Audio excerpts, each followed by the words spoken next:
Hello students, यह है आपका अपना YouTube channel MD Danish educational academy. देखिए, आज हम पढ़ाने जा रहे हैं बिहार बोर्ड क्लास 10th का साइंस अध्याय 10 एक्सरसाइज 10।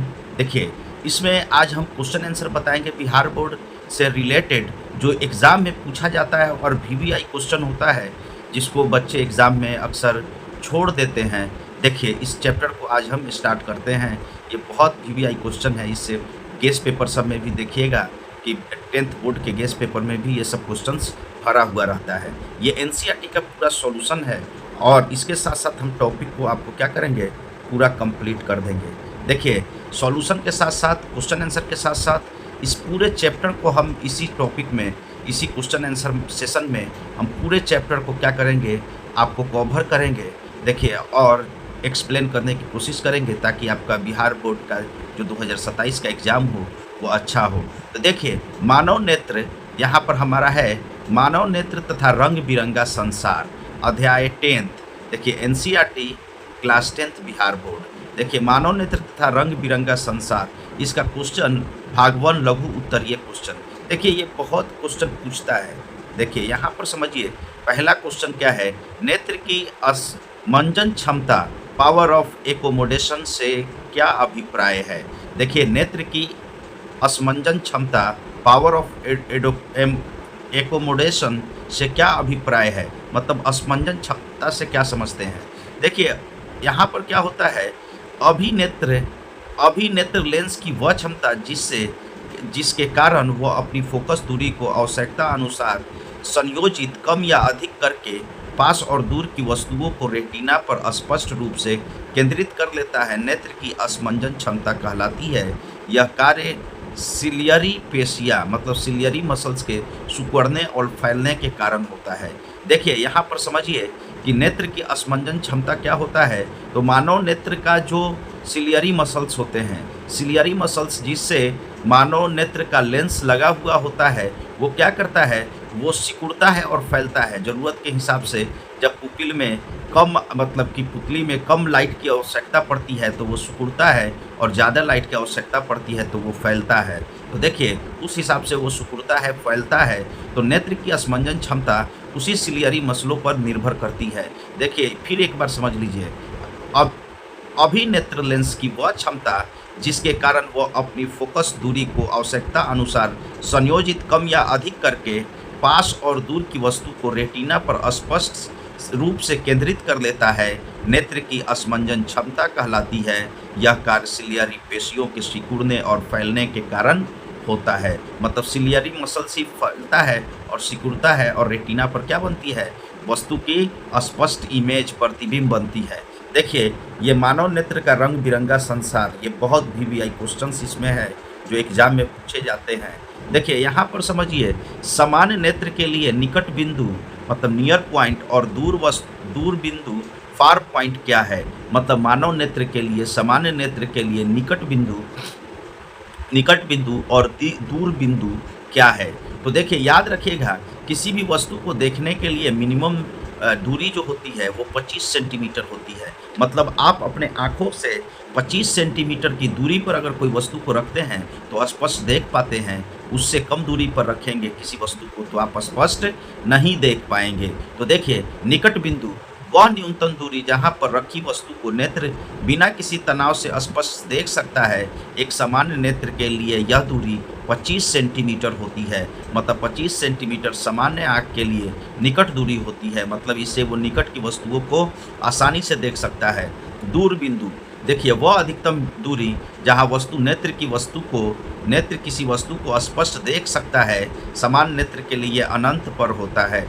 याद रखिएगा, दूर बिंदु जो होता है, दूर बिंदु वह अधिकतम दूरी जहाँ तक नेत्र किसी वस्तु को स्पष्ट देख सकता है। देखिए, वह अधिकतम बिंदु जहाँ पर नेत्र किसी वस्तु को स्पष्ट देख सकता है, सामान्य नेत्र के लिए यह अनंत पर होता है। मतलब इन्फिनाइट पर किसी वस्तु को नेत्र जो है वो देख सकता है। देखिए, अगला क्वेश्चन क्या है, इसको समझिए। देखिए, अगला क्वेश्चन है, ये बहुत वीवीआई क्वेश्चन है और एग्ज़ाम में पूछे जाते हैं और इसको समझना बहुत ज़रूरी है। बिहार बोर्ड में ऐसे क्वेश्चंस पूरे जितने भी गेस्ट पेपर्स होते हैं उन सब में भरे हुए होते हैं। और टीचर भी अपने गेस में ये सब क्वेश्चंस बहुत देते हैं, इसलिए आपको इस क्वेश्चंस को समझना है और पढ़ना है। तारे क्यों टिमटिमाते हैं? ट्विंकलिंग ऑफ स्टार्स का कारण स्पष्ट करें। देखिए, तारे क्यों टिमटिमाते हैं? ट्विंकलिंग ऑफ स्टार्स का कारण स्पष्ट करें।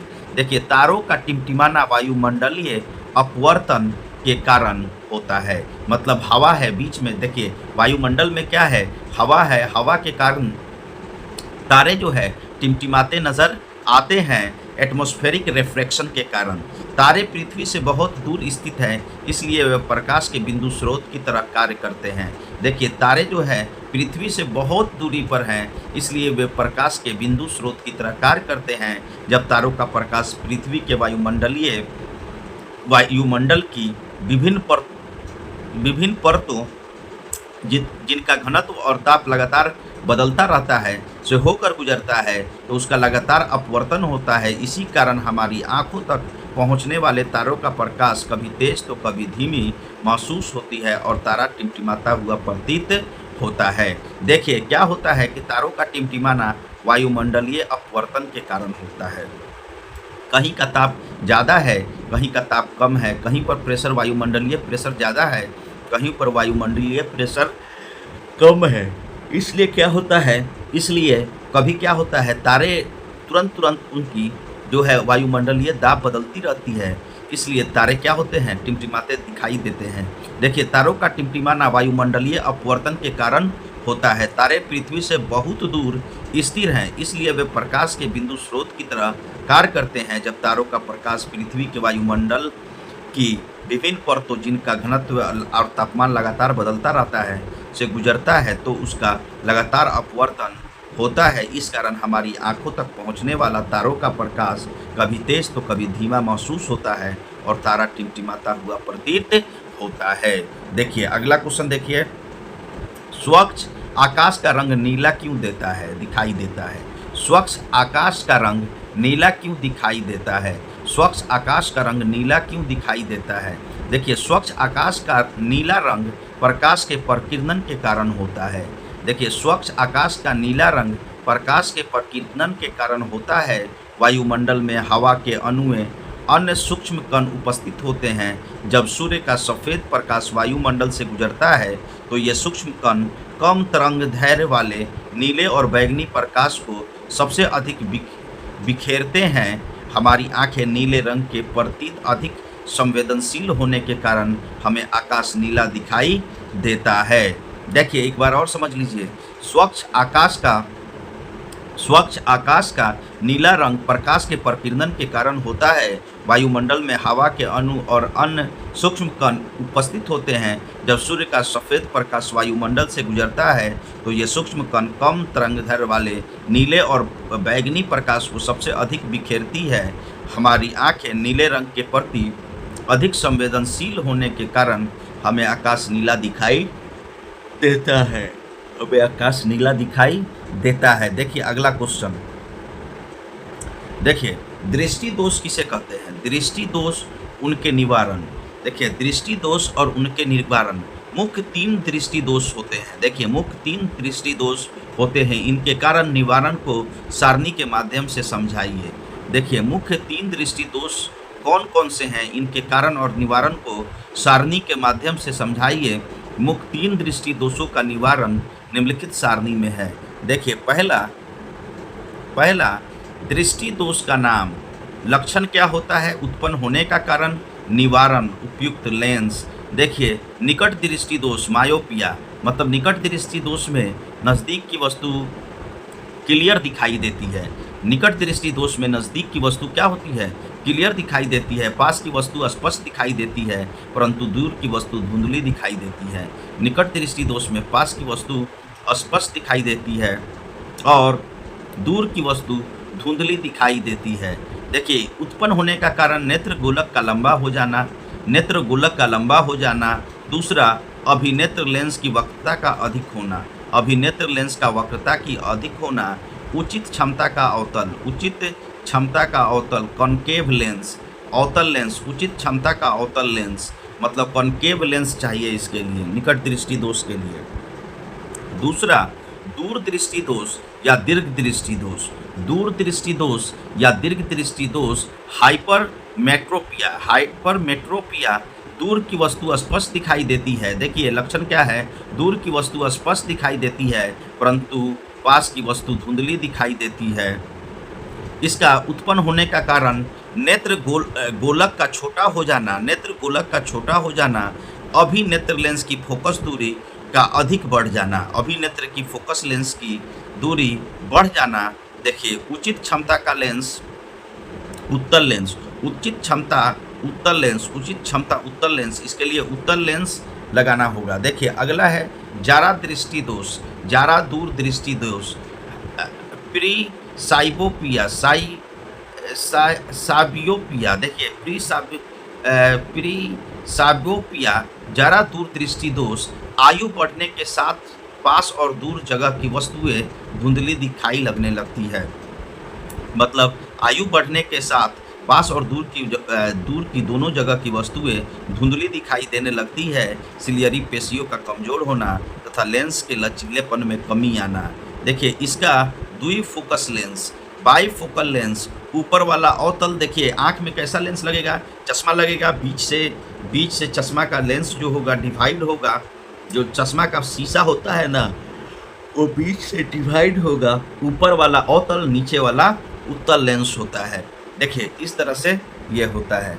अब देखिए दीर्घ उत्तरीय प्रश्न, दीर्घ उत्तरीय प्रश्न, कांच के प्रिज्म द्वारा श्वेत प्रकाश के विक्षेपण की प्रक्रिया को समझाइए, स्पेक्ट्रम के रंगों का क्रम लिखिए।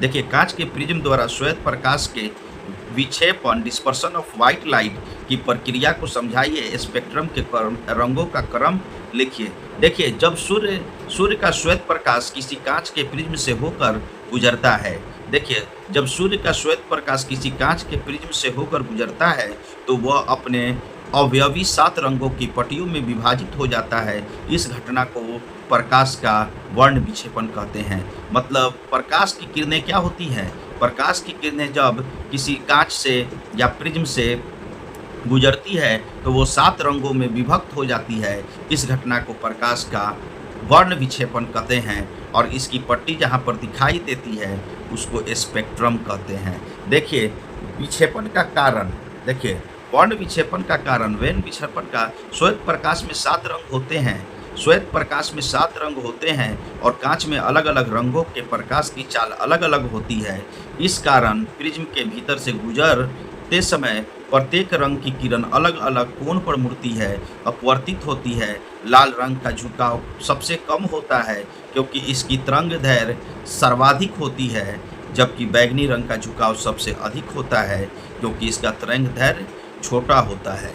देखिए लाल रंग का झुकाव क्या होता है, बहुत कम होता है क्योंकि इसका तरंगदैर्घ्य क्या होता है, बहुत अधिक होती है और सर्वाधिक लंबी होती है, जबकि बैंगनी रंग का झुकाव सबसे अधिक होता है क्योंकि इसका तरंगदैर्घ्य सबसे छोटी होती है।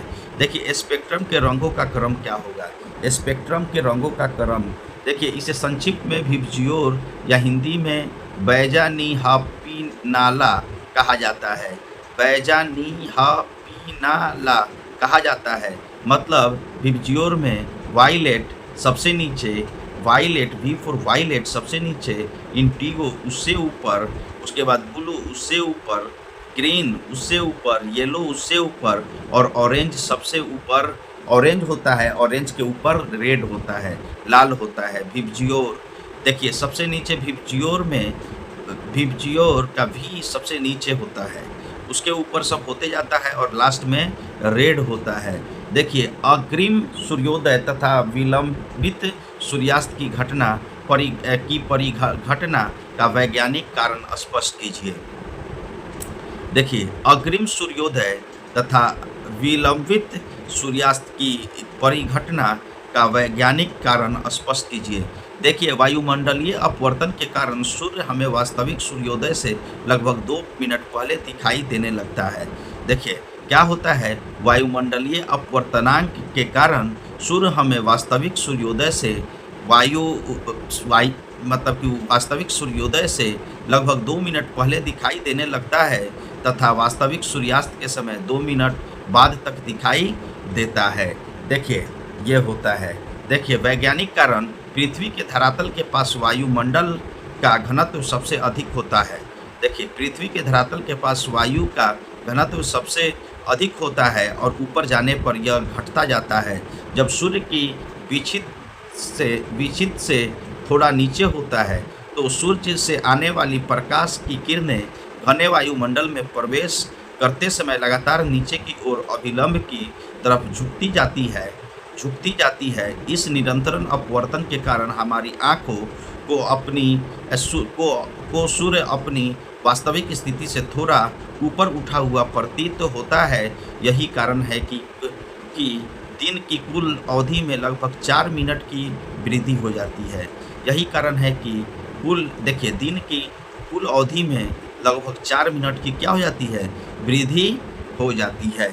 अब देखिए, इसी के साथ ये चैप्टर क्या हुआ? समाप्त हुआ। ये एक्सरसाइज 10th एनसीईआरटी का समाप्त हुआ। आप क्या करेंगे? इस क्वेश्चन आंसर को याद कर लेंगे और इससे एमसीक्यू बनाएंगे। और देखिए, अब ये सब चैप्टर जब खत्म हो जाएगा तो मैथ का एमसीक्यू फिर से चालू हो जाएगा। इसके लिए क्या करेंगे? मेरा टेलीग्राम चैनल और व्हाट्सअप चैनल को सब्सक्राइब कर लेंगे और मेरे यूट्यूब चैनल को भी सब्सक्राइब कर लेंगे। इसमें एग्ज़ाम की तैयारी कराई जाएगी। Thank you so much. Have a nice day.